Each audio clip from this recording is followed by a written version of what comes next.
for my parents in just a little bit, and I'm not taking my computer with me, so I just wanted to share with you for this week. I was reading through the gospel for when I come back and sharing a little more about transformation in our lives.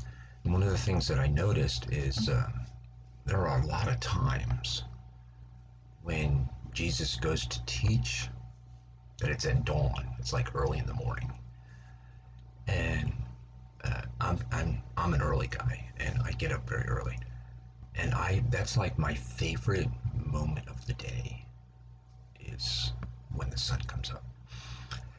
And I think there's something about rhythm in life where there is a satisfaction that we get when we know what to expect and it comes to fruition, and there's the sun again. And so many times Jesus gets up at dawn. He's already up, but it says at dawn something happens. And so, yeah, he's already up. And what's amazing is he's up at dawn. And it's almost as if, like, people know that. And many times he's up at dawn and he's teaching to a group of people. Like, they're already there. It's like dawn. And I think that perhaps we allow the worldly rhythms to interrupt our spiritual rhythms. I think there's something about starting your day like that.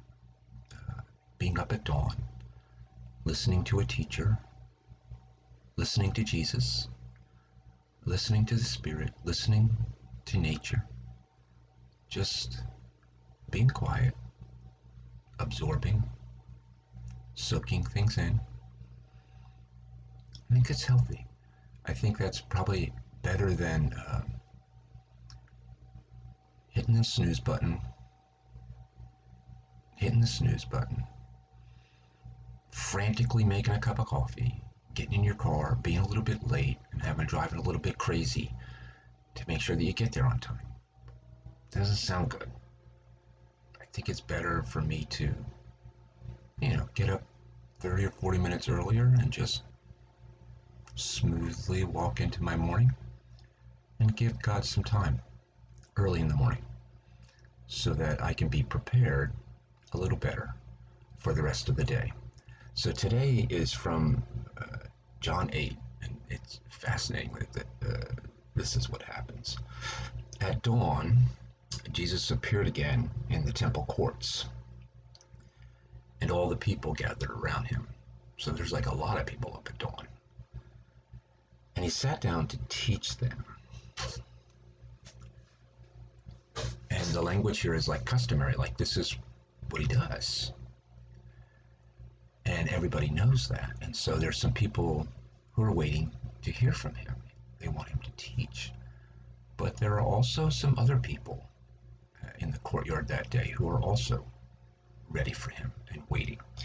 And it says, the teachers of the law and the Pharisees brought a woman caught in adultery and made her stand before the group. And one of the things that I've learned is from Jesus is whenever you do something like this to someone, whenever you take another person's mistakes and pronounce that they are guilty and you are not, and you take this spiritual high ground, it's injurious to your soul, even if you're right.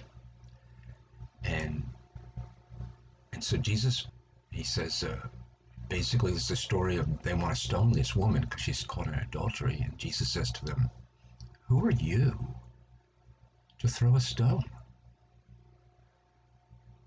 Who are you to make this accusation? Even though you're right, who are you to do that? And what happens sometimes is people use the law